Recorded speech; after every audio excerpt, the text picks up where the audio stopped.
Hi guys! Welcome to Matech TV. So today, ang prepare kong discussion is all about Introduction to Trigonometric Identities. So papasok na tayo dun sa lesson na yan.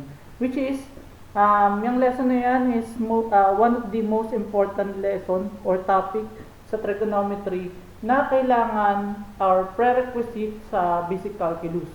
So, kailangan alam natin or kabisado natin yung different trigonometric identities, which is makakatulong kasi yun sa atin sa pagsusolve o pagkuha ng mga derivatives or integration kapag pumasok ka na sa calculus. So, yung identities na yun ay given na siya or meron na siyang mga formula na pwede nating i-search. So, dito sa video ko na ginawa is tuturuan ko kayo kung paano ninyo mas mabilis na makakabisado yung mga different trigonometric identities.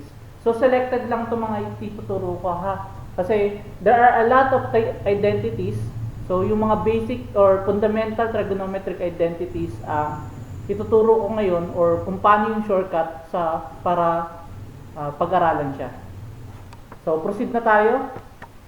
So, introduction to trigonometric identity. So, ang una natin alamin, ano nga ba yung identities na yan? So, bakit siya importante? An identity is an equation. So, based dun sa definition, is an equation that is satisfied by every real number for which both sides of that are defined.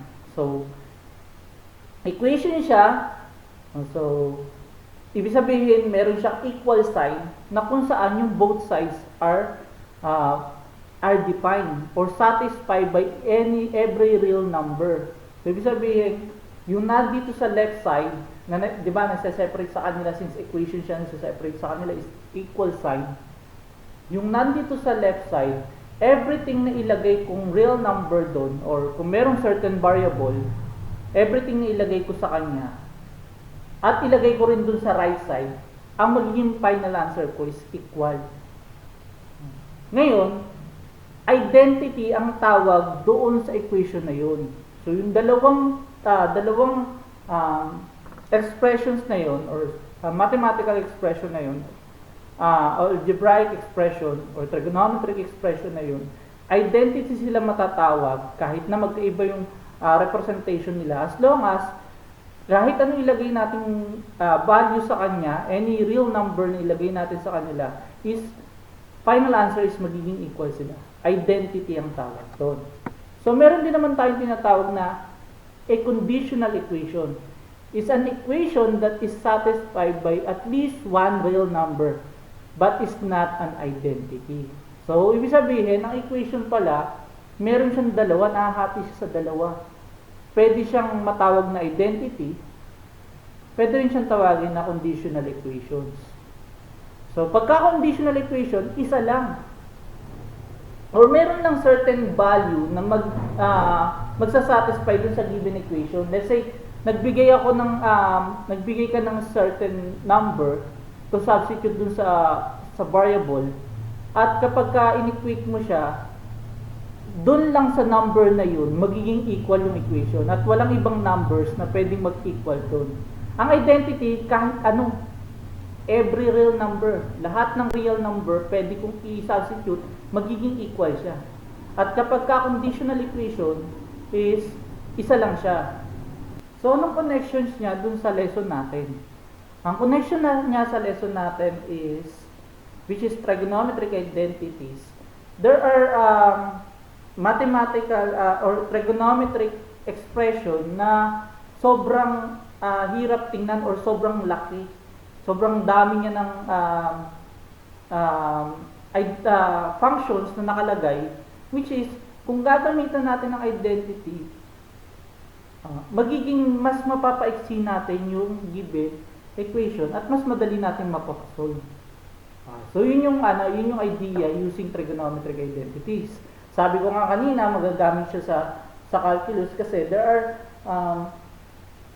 are trigonometric functions na hinihingi yung derivatives or we determine the integral ng mga yun na kapag masyado siyang malaki, so kung gagamitan mo siya ng identity, pwede mo i-convert at kunin mo yung derivative nung na-convert mo, same lang din yung magiging answer. So that's the beauty of using identities. So to explain further, bigay tayo ng example. Example number 1. Show that 7 plus 5 times the quantity of x plus 6 plus 4 minus 30 is equal to 3 plus 2 times the quantity of x minus 10 plus 3x plus 28 is an identity. I-show na natin kung identity yan. So, anong gagawin natin to solve kung identity ba siya? In solving is, isi-simplify mo lang yung left side saka yung right side. Ayan, nang separately, isi-simplify mo yung both sides. At dapat, nag-equal ka dun sa dulo. Kung hindi ka mag-equal sa dulo, therefore, hindi siya identity. Okay? So, tingnan natin, ha? So, since using PEMDAS, parenthesis muna unahin natin. So, distribute muna natin yan.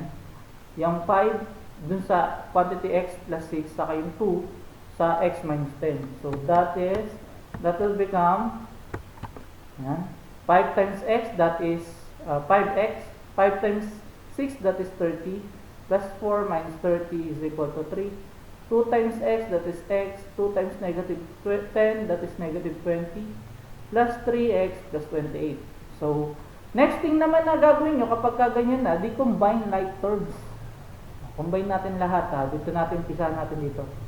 5x, wala siyang nagaya, so magre-retain niya dyan sa 5x. So, ito lang pwedeng i-add natin. 7 plus 30, that is 37. Plus 4, that is 41. Minus 30, that is 11. So, 5x plus 11 yung nandito. Sa kabila, 3 minus 20, that is negative 17. Plus 28, that is positive 11. Tama? 2x plus 3x, that is 5x. So, final answer natin dyan. Combine natin yan. So, that will become 5x plus 11 is equal to 5x plus 11. Wherein, kung mapapansin nyo, equal yung nandito sa kabilang side and equal yung nandito sa kabilang side. So, therefore, pwedeng ito gamitin ko. Pwede rin ito gamitin ko. Alin man dyan sa equation na yan. Kasi, identical sila. Identity sila. Okay? Yun ang yun ang idea ng identity. Alin man dito gamitin ko kasi identity naman siya. Okay? So, kung gusto nyo pang further na i-evaluate to, pagka nag-transpose ka na nag-transpose dyan, that will both equal to 0. Kapag yung pinaka-final answer is nag-0, 0 na sila, 0 is equal to 0. That is an identity. O, kasi, since same sila, kapag sinubtract mo yung isa dun sa isa, that will become 0. Diba? A number subtracted by a number which is exactly the same will result 0. Diba? So, yun ang identity. So, punta tayo dun sa another example. Let's say, solve the equation and identify if is a conditional equation or identity. Alamin natin kung identity yung equation or conditional equation.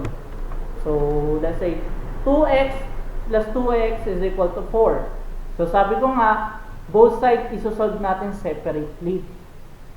So, since wala na namang solution dito sa wala na namang ibang operation dito sa kabilang side, so dito tayo sa kabilang side nagpo-form. So, 2x plus 2x, that will become 4x is equal to 4. Wherein, dito pa lang mapapansin nyo na they are not equal. They are not the same. Tama? So, dito pa lang, pwede na natin i-conclude na that is a conditional equation. Kasi hindi sila nag-equal sa both sides.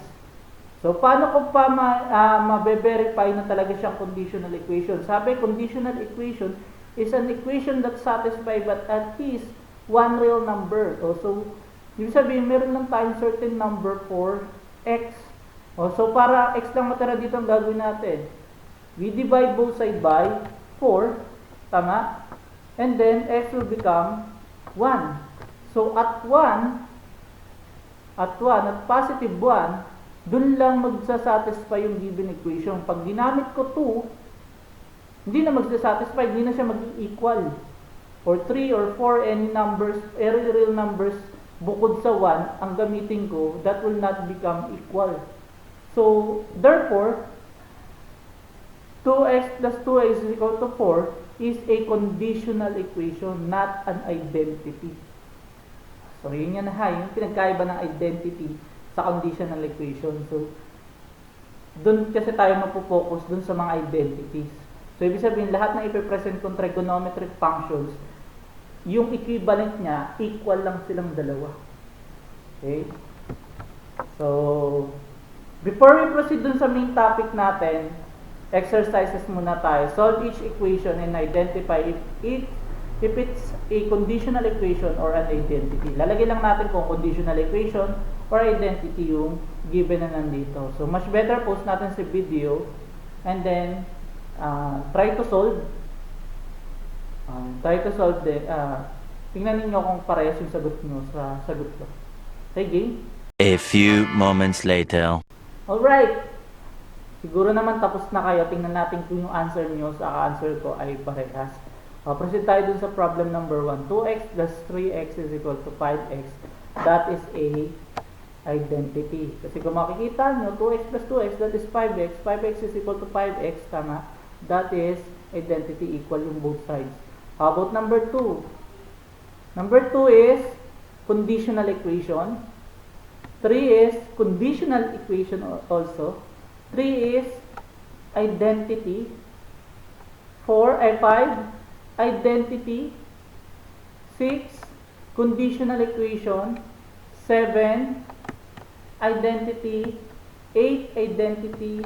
9, conditional equation. And then 10 is a conditional equation. I hope you got the perfect answer dun sa lahat ng yan. So, yun na. Since alam na natin kung anong difference between a conditional equation and an identity, proceed na tayo dun sa mismong main topic natin, which is the trigonometric identities. Ano ba yung mga identities na involved in trigonometric functions or circular functions? So, ito yung mga yun. Meron tayo tinatawag na reciprocal identity, ratio identity, quotient identity, Pythagorean identity, and symmetry or odd-even identities. So, sabi ko nga kanina, yung mga yan ay hindi na natin kailangang i-prove. Kasi proven na yung mga yan. Since proven na yung mga yan, therefore, meron mga formulas or yung mga identities na yan ay madali nyo na ma-search. Type nyo lang sa Google, search nyo lang yung name ng identities or mismong trigonometric identities, ibibigay ni Google dun sa image yung lahat ng identity. Kaya ang problem, dyan sa mga yan, since meron tayong 6 na basic trigonometric functions, meron tayong 6, bawat equation or higit pa or less than dun sa bawat identity na yan na dapat yung kabisaduhin. So, ang lesson na to, ang focus na itong lesson na to is padaliin yung pagkabisado ninyo dun sa mga identities. Paano yung ways para mas madalis natin ma-identify yung identities. Ano yun? Simple lang. Isa lang ang dapat yung kabisaduhin. Using hexagonal regions. So, kailangan kabisado nyo itong hexagonal regions. Sa tawag namin dito is piatos.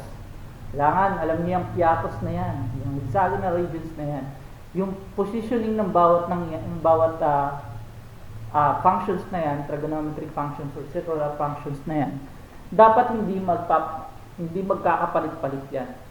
So, yan lang yung kakabisaduhin nyo. Makukuha nyo reciprocal identity, ratio identity, quotient identity, Pythagorean identity, symmetry or odd-even identities. Makukuha mo nyo lahat yan using hexagonal regions. So, dapat kabisado nyo yan. So, paano yun? Proceed tayo dun sa pagkuha ng mga identities na yun at paggamit niyang hexagonal region na yan. Unahin natin kay reciprocal identity. Paano natin ma-identify sa reciprocal identity using hexagonal region?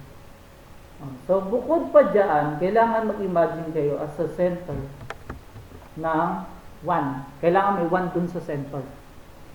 Okay? Yan yung kakabisaduhin nyo, may 1 sa center. Anong gagawin natin ngayon sa 1 dun sa center? Given yung identity, yung function, kasi itong function na to, yung sine function, gusto kong alamin yung reciprocal identity niya. Equivalent niya in terms sa reciprocal identity. Equivalent yan sa 1 over cosecant theta. Kita nyo? That sine is equal to 1 over cosecant theta. Ayan, ha? Ayan. Identity yan, in terms sa reciprocal identity. Sine is equal to 1 over cosecant theta. So, para makuha niyo yung reciprocal, punta lang kayo dun sa katapat, diagonally. Okay? Magpapas ka dun sa hexagonal region. Ayan. Next, kung gusto kong makuha yung equivalent ni cosine, that is 1 over secant. 1 over secant, tama? Ayan, 1 over secant theta. Para kay tangent, that is 1 over cotangent. Ayan, titingnan nyo lang ang katapat. Secant, that is, ayun, cosecant, that is 1 over sine. Na? Secant, that is 1 over cosine. Ayan, katapat nyo. And then cotangent is 1 over tangent. Ayan yung reciprocal identities using hexagonal region. Diba? Ang dali lang. Pwede mong kabisaduhin lahat to. Nasa iyo kung gusto mong kabisaduhin yan. Or gumamit ka nito. Ayan ha. Yung unang identity natin. Proceed tayo sa kasunod. Ratio identity. Paano ko naman ma-identify sa ratio identity? Ganun pa rin. Kailangan may imaginary number na 1 dyan. Pero di naman natin gagamitin yan kay ratio identity. Ang gagamitin natin is using rotations. Using rotations ha. So, let's say itong sine. Sine theta, yung nasa dalawang nakapaligid sa kanya, yung product ng dalawang yun, that is equivalent to sine theta. Ayan na, in terms of ratio identity. So, therefore, sine theta is equal to cosine times tangent. Ayan ha, cosine times tangent. So, kung si cosine naman, naalamin natin, hindi yung nadala na sa paligid niya. Pwedeng ito ang unahin natin, pwedeng ito kasi parehas lang naman yung multiplication. So, unahin na lang natin ito si sine. So, sine times cotangent. Si cosine theta, equivalent siya or identical siya kay sine times cotangent. Ayan ha. Ayan. Si tangent, identical siya kay sine times secant. Ayan ha. Ngayon si cosecant, equivalent yan sa, or si cotangent, pwedeng equivalent yan sa cosine times cosecant. Si cosecant, equivalent yan kay cotangent times secant. Si secant, equivalent yan sa cosecant times tangent. Ayan. Ayan yung mga equivalents nilang ng mga yan. Ayan. Ngayon yung in terms naman sa ratio identities. So nakakadalawa na kayo Tingnan nyo lang at ito lang umiikot lang tayo dito sa ating hexagonal regions. Nakukuha na natin dalawang identities na. Okay? Kasi tayo dun sa kasunod. How about quotient identity? So quotient sa identity, titingnan nyo lang yung rotations. Pwedeng dito. Pwedeng pa ganyan. Since counterclockwise ang rotation. So, in terms sa counterclockwise ang rotation, so therefore, tangent theta is equivalent to sine over cosine. So, ganun yun ha. Tangent theta is equivalent to sine over cosine. Ayan. And then therefore, cotangent theta is equivalent to cosecant over secant. Ganun yun. Pero hindi lang nagtatapos dyan ha. Pwede rin sine is equivalent to cosine over cotangent. Ayan, sine. Ito kasing dalawang to, standard to sa identities. Pero marami pang identities na pwede tayong i-produce na hindi standard. Kasi dalawa lang naman yung standard doon sa quotient. Na hindi standard, pero identities pa rin sila. Like sine is equivalent sa cosine theta over cotangent theta. Ayan. Pwedeng pa ganyan ang rotations natin ha. Ibig sabihin cosine theta is equal to, equivalent yan sa cotangent over cosecant theta. Cotangent theta over cosecant theta. Yan, equal din yan doon. Pag ano ng ikot, rotations natin. Ngayon, pwede bang clockwise ang ikot? Pwede rin pag ganito ang ikot. Basta, itong mga arrangement nito, hindi magbabago yan ha. Yung rotations lang. So, therefore, tangent theta is equal to secant theta over cosecant theta. Ayan. Pwedeng pa-counterclockwise ang ikot, pwede rin pa-clockwise ang ikot. Yung ratio ng unang dalawang functions, equivalent yun dun sa functions na pinanggalingan nila. Ngari, itong tangent, yung unang dalawang functions na madadaanan, yung ratio ng dalawang yan, equivalent yun sa tangent. Second, yung unang dalawang nadaanan niya, ratio niyang dalawang yan, that is equivalent sa secant. Kung pabalik, pwede rin. So, secant, pwede rin equivalent sa tangent theta over sin theta. Using quotient identities. So, dalawa lang yung, kung magsa-search kayo, ito yung pangit dun sa pagsa-searching at pagkakabisado lang. Dalawa lang yung pwede nyo kabisaduhin. Pero kung alam niyo yung process using hexagonal regions, meron kayong infinite sets ng identities. Okay? Ayun yung sinasabi ko kanina. Kasi, for example, ang given sa inyo is cosine theta over cotangent theta. Kung gustong i-perform yung operations niyan, bakit yan pa ang gagamitin mo? Alam mo na may equivalent yun sa sin theta. Di ang gamitin mo yung sin theta. Kasi yung sin theta is mas maiksi kaysa dito. Ayun ang idea of using identities. Okay? Proceed na tayo dun sa kasunod. Nakatatlo na tayo. Reciprocal, ratio, saka quotient. Punta tayo sa kasunod, which is symmetry or odd-even identities. Ito yung pinakamadali sa lahat. Actually, hindi mo naman kailangan nitong hexagonal region. Pwede mong kabisaduhin yan. Ano ba meron dyan? Kapag ka lang yung theta is naka-express sa negative, a negative angle, pwede mong kunin yung absolute value ng angle na yun, then ilalabas mo lang yung negative dito. For example, sa sine. A sine negative theta is equal to negative sine theta. Ayun lang yun. Yeah, that is the odd-even identities. Cosine negative theta equivalent yun sa negative cosine theta. Tangent negative theta is equal to negative tangent theta.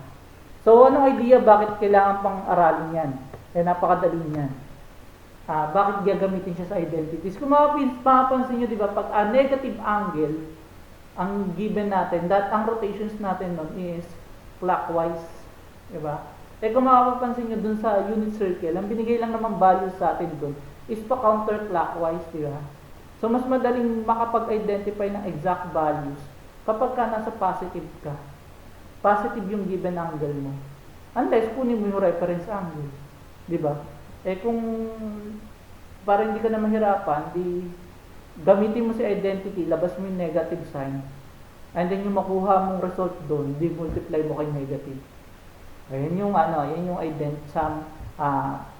symmetry or odd-even identities. Napakadali lang niya ha. Proceed tayo dun sa last, which is Pythagorean identity. So meron din tayong Pythagorean identities. Medyo matrabaho lang si Pythagorean identities kasi kung mapapansin nyo, Pythagorean formula is that is a squared plus b squared is equal to c squared. Tama? Hindi natin si Pythagorean kasi is a squared, di ba? Plus b squared is equal to c squared. Wherein lahat ng values natin is naka-squared. So, dapat i-square din natin lahat ng values natin dito. So, sin squared theta, this will become sin squared theta. Imagine niyo na naka-squared yan. In terms of Pythagorean, sin squared theta, cosine squared theta, cotangent squared theta, cosecant squared theta, secant squared theta, and tangent squared theta. Mga naka-squared sila. Ayan. Lahat sila naka-squared. In terms of Pythagorean, wala kang babaguhin sa sa arrangements. Same lang rin ang arrangement diyan. Ang gagawin mo lang diyan is squared nyo. Next thing is maglalagay tayo ng shaded part. Ang shaded part na ginagawa ko, ibig sabihin, that is the groupings. Tatlo lang kasi magkakagrupo dyan. Hindi pwedeng magkakasama lahat. Para meron tayong editing. Ganda tingnan. Yan yung magkakagrupo. Anong palatandaan? Ang diagonal line, ang lahat ng diagonal line, diagonal vertical line pala, rather. Vertical line, that is addition. Addition. Addition yan. So, kapag wala yung isa, so yung kulang, that is the equivalent. So, therefore, sine squared plus cosine squared, that is equivalent sa 1. Okay? Yun yung magkagrupo, itong tatlo, itong tatlo, itong tatlo. So, sa lahat may presence ng 1. Okay? So, therefore, tangent squared theta is equal to plus 1 is equal to secant squared theta. Okay? Ngayon naman, kapag diagonal, itong line na to, yung line na yan, that is minus. Okay? Minus. Minus. Minus. Minus. Minus. Minus. Since minus siya, ang uunahin nyo lagi, yung nanditong side. Yung nanditong side. Yung katapat nung vertical line. Yan yung uunahin nyo. So, therefore, secant squared theta minus tangent squared theta is equal to 1. Secant squared theta minus 1 is equal to tangent squared theta. 1 minus secant squared theta is equal to cosine squared theta. 1 minus cosine squared theta is equal to sine squared theta. Ganun din dito. Cosecant squared theta minus tangent squared theta is equal to 1. Cosecant squared theta minus 1 is equal to cotangent squared theta. Okay? Punta tayo dun sa mga basic. Kasi dun sa Pythagorean, tatlo lang yun. Ito yung una. Sine squared theta plus cosine squared theta is equal to 1. Yun yung sinabi sa inyo. Next, tangent squared theta plus 1 is equal to secant squared theta. And then, 1 plus cotangent squared theta is equal to cosecant squared theta. The rest ng yan, pwede nyo na lang ma-perform. Ayan, pwede nyo na ma-perform yan. Kung magmamanipulate kayo dito, ayan, pwede kayo mag-manipulate, o kaya pwede nyo gamitin to. Basta yung nanditong side na to, kapag ginamit nyo sa subtraction, mali yung sine squared theta minus 1 ha. Kailangan nang uunahin nyo yung katapat ng vertical line. Ngayon kung nahihirapan kayong magkabisado nun, edi kabisaduhin nyo yung basic. Ito yung basic na tatlo. And then, i-manipulate nyo lang yan. For example, itong sine. Ito, pag dinipat ko si sine doon, that is 1 minus sine squared theta is equal to cosine squared theta. Kung nahihirapan kayo, pwede yan. Kung si cosine naman dinipat ko doon, that will become 1 minus cosine squared theta is equal to sine squared theta. So, kung mapapansin ninyo, ayun nga, ang inuuna lagi natin yung nandito. Ayan, yung 1 lagi kasi yun yung nandun sa equal sides. So, ganun din dito. Pag ito naman, ito, transform ko. Ayan, that is secant minus tangent is equal to 1. Ayan. Yung kasunod, that is secant minus secant squared theta minus 1 is equal to tangent squared theta. Same din dito. Okay, ganun si Pythagorean. Ngayon si Pythagorean, yan yung basic ni Pythagorean. Pero, pwede ko rin bang i-apply yung reciprocal identities, ratio identity, and quotient identity dito kapag ka naka-squared? The answer is yes. Ibig sabihin, pwede akong using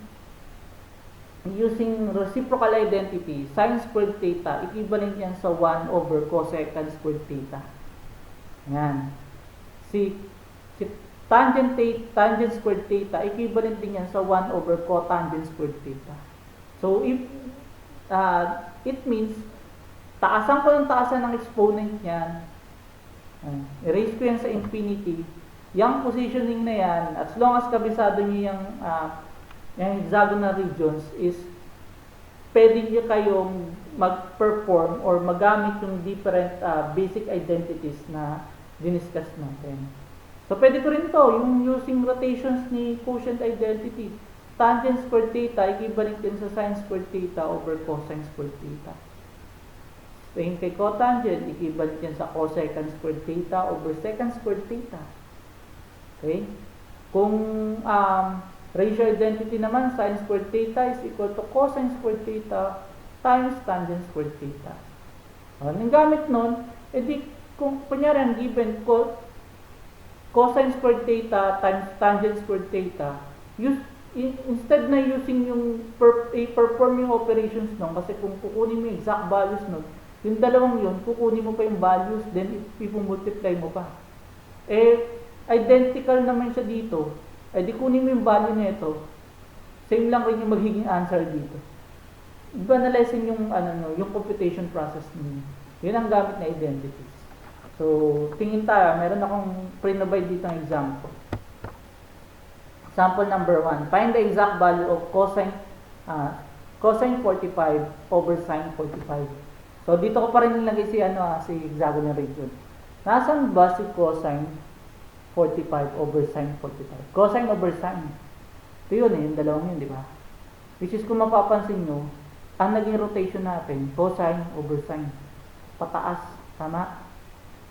Ayan. Kasi nauna si cosine over sine. Tama? Cosine over sine. Therefore, equivalent siya dito. Tama? Kasi pag ganun yung ikot natin. So, therefore, equivalent yan sa kay cotangent 45. So, instead of using cosine 45 over sine 45, kasi pag kinuha ko, kukunin ko yung value nito over sa kinuha ko yung value nito, then perform ko yung divisions, ang haba ng process, di ba? Unless,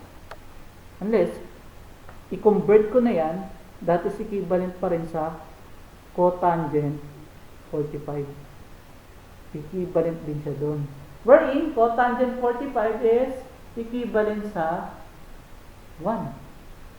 Nga? It is equivalent sa 1. So, therefore, the answer is 1. Okay? Kung ayaw nyo maniwala, di-perform natin yung operation niya. Cosine 45 over sine 45. Cosine 45 is square root of 2 over 2, tama? Sine 45, that is square root of 2 over 2. Divide nyo yung dalawang yan, that is equivalent also sa 1. Yeah.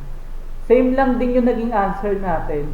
Pero mas naging mabilis ako dito, hindi na ako nag-perform nito kasi gumamit ako ng identities.